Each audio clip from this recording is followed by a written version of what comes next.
All right, Josh. Okay, let's make this simple, practical, right? What is non-duality?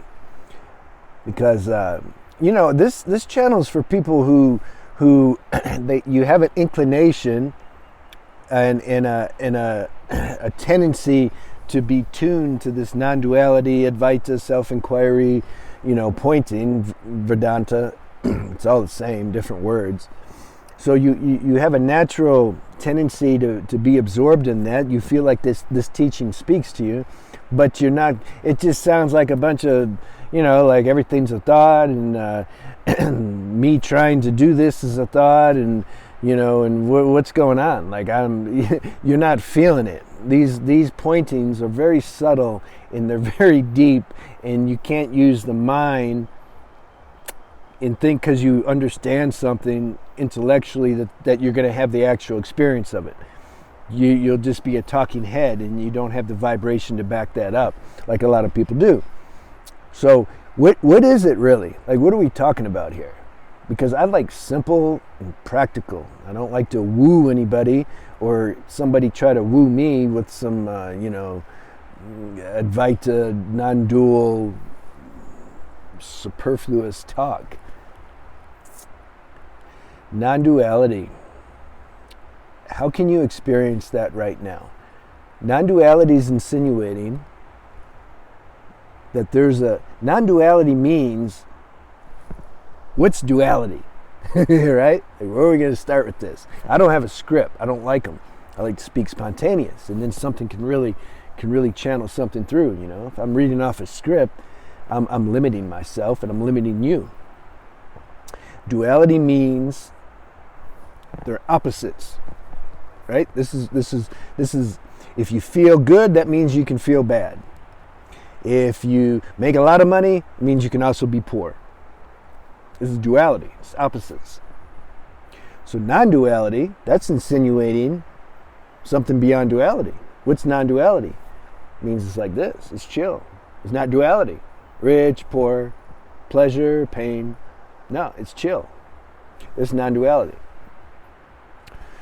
We have a non-dualistic self and we have a dualistic self. Obviously, this human thing, this body, this is a dualistic thing. It can be healthy, it can be sick, it gets born, then it dies. That's duality. Emotions. We have physical body, emotional body, mental body. That's why it makes it so hard to wake up from this dream, because we're intertwined in this matrix equipment, the consciousness, non-duality, that's what we are.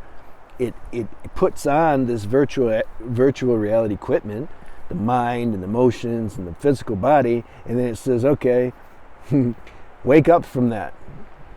And nobody hardly can, because they believe it's who they are, because it's so strong, seemingly. So we can't just throw that, we can't just say, oh, but that's just a thought. You can say it if that's really been realized, but you know what? Even if that's been realized, you're probably not going to say it. That's the whole thing.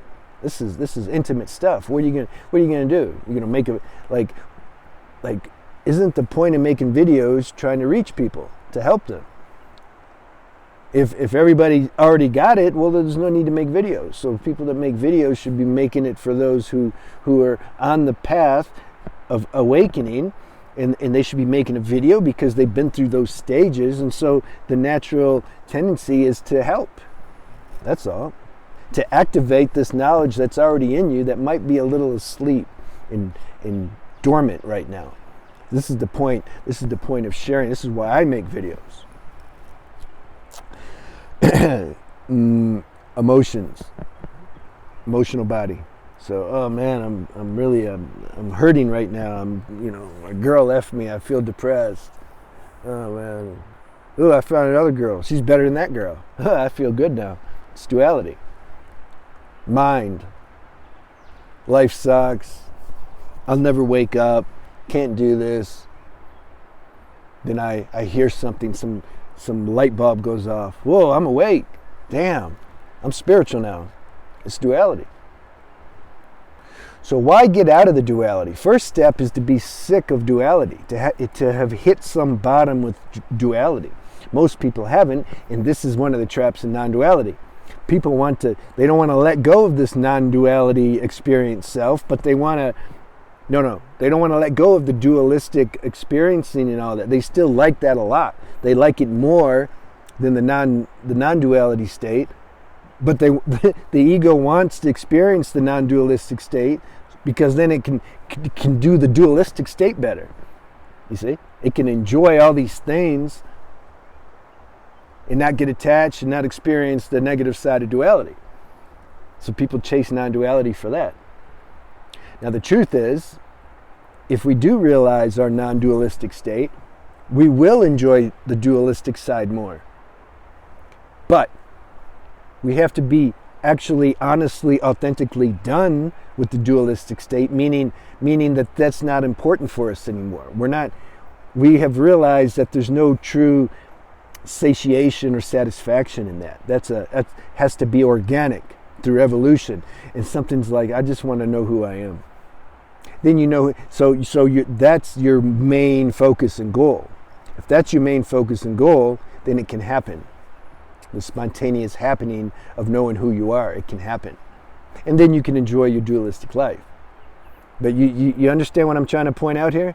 There's a slight ego clever thought that's saying it still wants the dualistic life more than the non-dualistic life.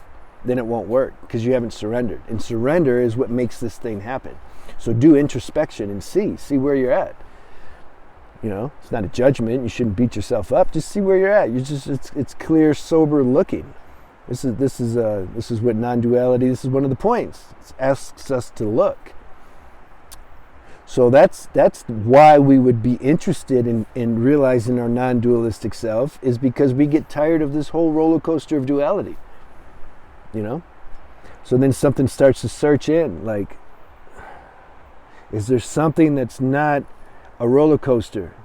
Is there something that's just stable? Because duality isn't stable. Obviously, it's opposites. Opposites is like this.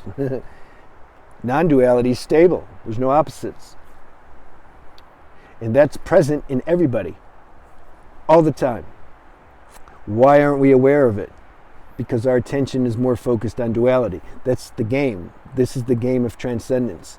To transcend the dualistic dimension and realize this non-dualistic dimension. Now, how can you do that until you're organically tired of trying to use the dualistic life to satiate you and make you happy? You have to realize deeply that won't work. Then we start to pay more attention to the non-dualistic state that's present within us right now. And then we start to watch the thoughts, and we don't entertain the thoughts. A thought that comes and says, go out and look for girls and get attention, or go start a business and try to make a bunch of money. And because you detect that there's some underlying motive, the reason we're doing that is because we want to feel good. But the higher wisdom kicks in and says, but that's not going to make you feel good. So then when the thoughts come, you don't listen to them. You let them pass, and you stay centered. You keep dismissing these thoughts. You say, no, I'm not listening. I don't want any thoughts. I'm not paying attention to them. And when you stop paying attention to the thoughts, the attention starts to go in, and you start to recognize, you can say, this presence or consciousness. That's non-dualistic. That starts to feel good. You want more of that. You become addicted.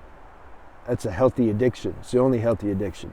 To become obsessed and absorbed in your own deeper self, non-dualistic self, consciousness.